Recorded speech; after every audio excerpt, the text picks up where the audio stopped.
오늘 함께 나눌 말씀 욥기 36장 17절에서 33절까지의 말씀입니다. 이제는 악인의 받을 벌이 그대에게 가득하였고 심판과 정의가 그대를 잡았나니 그대는 분노하지 않도록 조심하며 많은 뇌물이 그대를 그릇된 길로 가게 할까 조심하라. 그대의 부르짖음이나 그대의 능력이 어찌 능히 그대가 공고한 가운데에서 그대를 유익하게 하겠느냐. 그대는 밤을 사모하지 말라. 인생들이 밤에 그들이 있는 곳에서 끌려가리라. 삼가 악으로 치우치지 말라. 그대가 환난보다 이것을 택하였느니라. 하나님은 그의 권능으로 높이 계시나니 누가 그같이 교훈을 베풀겠느냐. 누가 그를 위하여 그의 길을 정하였느냐. 누가 말하기를 주께서 불의를 행하셨나이다 할 수 있으랴. 그대는 하나님께서 하신 일을 기억하고 높이라. 잊지 말지니라. 인생이 그의 일을 찬송하였느니라. 그의 일을 모든 사람이 우러러보나니 먼 데서도 보느니라. 하나님은 높으시니 우리가 그를 알 수 없고 그의 횟수를 헤아릴 수 없느니라. 그가 물방울을 가늘게 하시며 빗방울이 증발하여 안개가 되게 하시도다. 그것이 구름에서 내려 많은 사람에게 쏟아지느니라. 겹겹이 쌓인 구름과 그의 장막의 우레소리를 누가 능히 깨달으랴. 보라, 그가 번갯불을 자기의 사면에 펼치시며 바다 밑까지 비치시고 이런 것들로 만민을 심판하시며 음식을 풍성하게 주시느니라. 그가 번갯불을 손바닥 안에 넣으시고 그가 번갯불을 명령하사 관역을 치시도다. 그의 오래가 다가오는 풍우를 알려주니 가축들도 그 다가옴을 아느니라. 아멘. 어제 본문을 통해서 우리는 엘리후가 주장하는 의로우신 하나님에 대해 살펴보았습니다. 하나님은 우리를 옳은 길로 인도하시고 또 우리에게 회복을 주시기 위해서 하나님의 놀라운 능력과 풍성한 지혜를 사용하신다는 엘리후의 주장을 살펴보았습니다. 그런 하나님 앞에 우리가 해야 될 것은 순종으로 지혜의 자리를 선택하는 일이었죠. 그러나 엘리후는 욥이 하나님의 능력과 지혜에 순종하지 않는 자리에 서 있다고 진단했습니다. 그러니 욥을 기다리고 있는 것은 하나님의 심판과 재앙이겠죠. 17절 말씀입니다. 이제는 악인의 받는 벌이 그대에게 가득하였고 심판과 정의가 그대를 잡았나니. 그래서 엘리후는 욥이 당장 해야 되는 일은 지금 욥이 붙들고 있는 악한 행실을 버리는 것이라는 결론에 이릅니다. 그래서 욥이 버려야 할 그 악의 목록들에 대해서 다음과 같이 말해주는데요. 18절 말씀입니다. 그대는 분노하지 않도록 조심하며 많은 뇌물이 그대를 그릇된 길로 가게 할까 조심하라. 욥은 친구들과 하나님께 분노하며 항변하고 있었습니다. 그래서 엘리후는 먼저 분노하지 말라고 조언하는 겁니다. 그리고 뇌물을 버리라고 말하는데요. 사실 욥은 실제로 누군가에게 뇌물을 준 적이 없습니다. 그런데 새 친구들과 마찬가지로 엘리후는 욥이 그런 악을 저질렀다라고 단정하고 있습니다.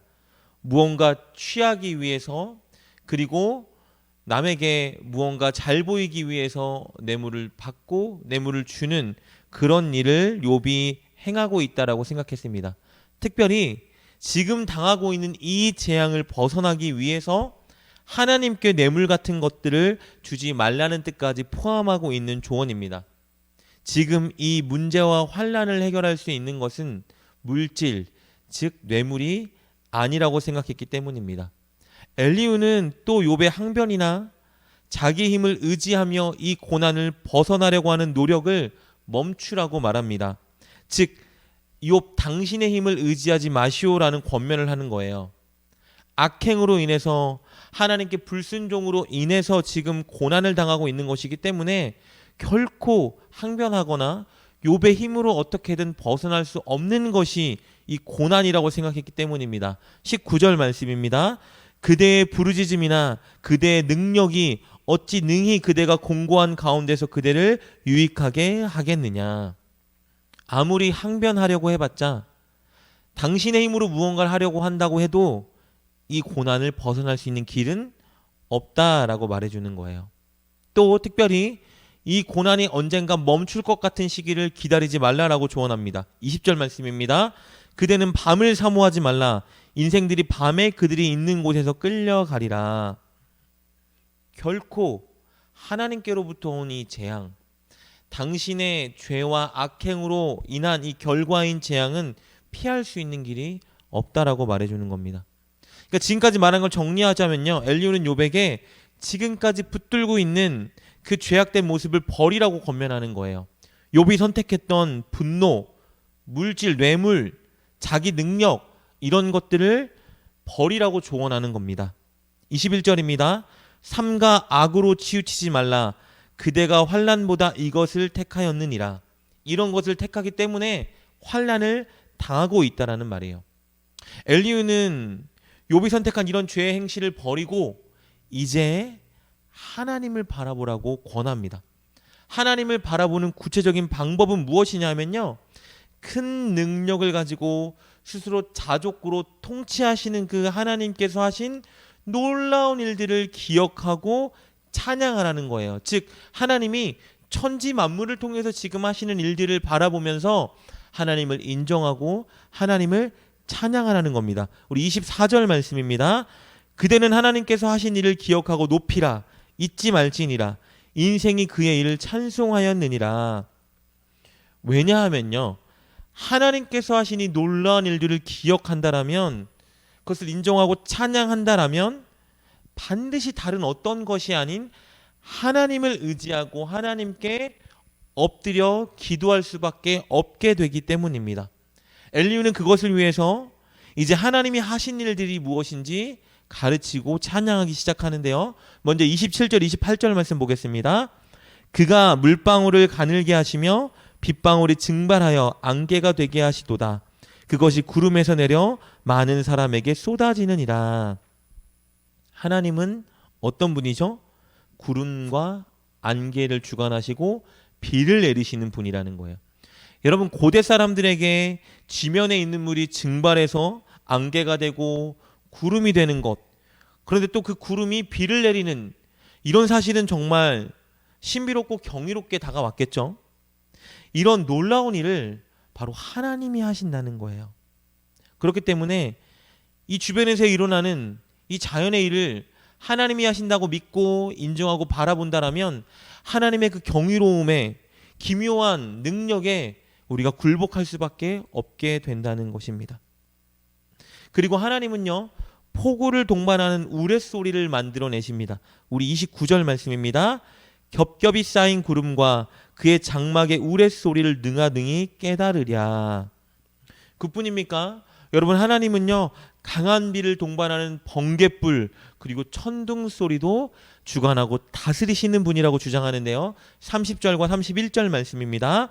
보라, 그가 번갯불을 자기의 사면에 펼치시며 바다 밑까지 비치시고 이런 것들로 만민을 심판하시며 음식을 풍성하게 주시느니라. 번갯불로 뭘 하시죠? 30절에 기록된 것처럼요, 순간이나마 온 세상을 다 드러나게 비추시는 분이 하나님이시고, 31절에 기록된 것처럼 그것으로 인간을 심판하시기도 하지만 반면에 인간에게 풍성한 양식을 주시기도 한다라고 주장하고 있어요. 여러분, 번개로 심판한다라는 것은 무엇을 의미할까요? 낙뢰를 치셔서 누군가를 공격하고 치신다는 것을 의미하고요. 음식을 풍성히 주신다는 것은 무엇을 의미하냐면요, 번갯불은 대체로 큰 비를 동반하죠.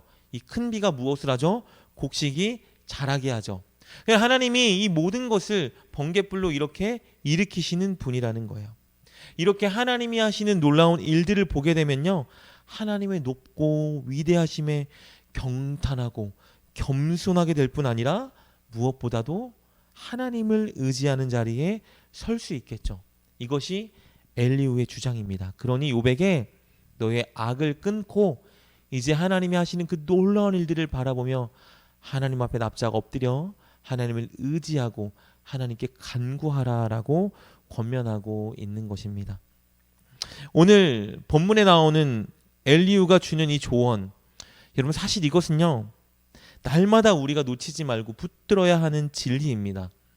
우리가 하나님이 하신 일들을 잊지 않고 기억한다면, 그것을 인정하고 높여 찬양하게 된다면요, 우리는 진짜 늘 하나님을 의지하는 삶을 살 수 있습니다. 하나님의 높고 위대하심에 경탄하게 되고 두려워하고 겸손하게 되고 그 능력의 하나님을 의지할 수밖에 없을 거예요. 문제는 하나님이 우리 주변에서 이 천지 만물을 통해 하시는 모든 일들을 우리가 주목하지 않고 이것이 하나님이 하신 일이야 인정하지 못하고 늘 이런 것들이 당연히 자연스럽게 돌아가는 것이라고 인지하고 무지하게 볼 때가 많다라는 것이죠. 여러분, 그래서 오늘 본문을 통해서 여러분에게 도전하고 싶은 것은 이런 것입니다. 오늘만큼은 우리가 눈을 들어서 우리 주변에 있는 천지 만물들을 한번 바라보고 이것들을 다스리고 주관하시는 하나님의 능력과 지혜를 한번 깊이 묵상해 보는 시간을 가지면 어떨까? 이것들을 통해서 하나님이 정말 기묘하게 놀랍게 권능으로 다스리시는구나. 하나님이 이것들을 통해서 우리가 살아갈 수 있도록 은혜를 주시는구나를 우리가 깊이 묵상해 본다라면 하나님의 살아계심과 하나님의 위대하심과 또 하나님의 사랑과 은혜를 우리가 좀 깊이 깨닫지 않을까라는 생각을 하게 됩니다. 여러분, 그리고 이 모든 천지 만물 중에 가장 복잡하고 미묘한 우리 인간, 나를 다스리시고 주관하시는 그 하나님의 은혜에 대해서 한번 깊이 생각하고 묵상해 보는 시간을 가졌으면 좋겠습니다. 여러분, 하나님의 능력은, 하나님의 권능은, 하나님이 우리에게 주시는 이 은혜와 선함은 멀리 있는 것이 아니고요. 늘 우리가 살아가는 그 삶의 현장 모든 곳에 펼쳐져 있습니다. 우리가 그것을 주목하지 않고 바라보지 않는 것이 문제겠죠. 오늘 여러분, 잠깐의 시간이라도 내셔서 우리 주변에 있는 하늘, 꽃, 나무, 많은 것들을 바라보시면서 그것들을 다스리고 계신 하나님을 한번 생각해 보았으면 좋겠습니다. 그리고 하나님을 찬양하고 하나님을 의지하는 자리까지 나아가 정말 지혜로운 삶을 살아가는 저와 여러분 될 수 있기를 주님의 이름으로 축복합니다. 기도하겠습니다. 하나님, 감사합니다. 천지 만물 모든 것들을 지혜와 능력으로 다스리시고 이것들을 통해 우리가 살아갈 수 있는 은혜를 베풀어 주시니 감사합니다. 하나님, 그러나 우리가 늘 잊고 삽니다. 하나님께서 허락하신 천지 만물의 은혜를 오늘 묵상하고 바라보게 도와주시고 그로 말미암아 하나님을 찬양하며 하나님을 의지하는 자리에까지 서는 우리가 되게 하여 주시옵소서. 예수님의 이름으로 감사하며 기도드립니다. 아멘. 우리가 날마다 해야 하는 일 중 하나는 천지 만물을 다스리시는 하나님을 바라보는 것입니다. 시간을 내어 우리 주변에 있는 하늘, 구름, 바람, 비, 나무, 꽃 등을 통해서 이것들을 다스리는 하나님의 지혜와 우리에게 베풀어 주시는 은혜를 묵상해 보세요. 반드시 하나님을 향한 경탄과 감사와 찬양이 회복될 것입니다. 날마다 베풀어 주고 계시는 은혜에 잠시라도 시간을 내어 찬양하고 감사하는 우리가 됩시다.